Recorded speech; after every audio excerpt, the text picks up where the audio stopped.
আল্লাহ আমাদেরকে আপনি মাফ করে দেন। তাপপ্রবাহ থেকে রক্ষা পেতে রাজবাড়ীর বালিয়াকান্দিতে বৃষ্টির জন্য বিশেষ প্রার্থনা নামাজের জামাত অনুষ্ঠিত হয়েছে। 22 এপ্রিল বেলা 3টায় বহরপুর ইউনিয়নের মৃধার বটতলা ঈদগাহ ময়দানে গ্রামবাসী এই আয়োজন করেন।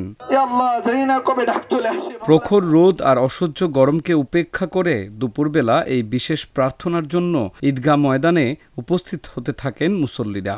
এতে সব বয়সের প্রায় 5 শতাধিক মানুষ মোনাজাতে অংশগ্রহণ করেন।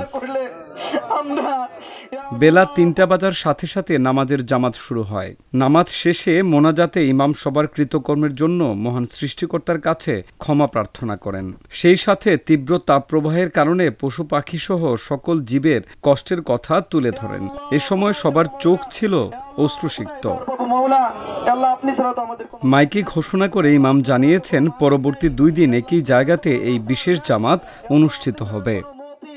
মানুষের জন্য চলাফেরা করা, কৃষকের জন্য ক্ষেত চাষাবাদ করা, সাধারণ মানুষদের জন্য ইবাদত বন্দেগী করা, মা বোনদের জন্য রান্নাবান্না করা ইত্যাদির জন্য প্রচুর সমস্যা হচ্ছে। তো এখান থেকে পরিত্রাণের জন্য আমাদের রাসূল আরবি সাল্লাল্লাহু আলাইহি ওয়াসাল্লামের সুন্নাহ অনুযায়ী বৃষ্টি প্রার্থনার যে ইবাদত নামাজ সালাতুল ইস্তিসকা যেটা পরিচিত ফিকহি পরিভাষায় বৃষ্টি প্রার্থনা নামাজ আমরা বাংলায় জানি, এই নামাজের জন্য আজকে আমরা এখানে সমবেত হয়েছিলাম। আল্লাহ রাব্বুল আলামিনের কাছে চাওয়া যে আল্লাহ রাব্বুল আলামিন আমাদের আজকের এই নামাজকে কবুল করবেন এবং আমাদেরকে বৃষ্টি দান করবেন।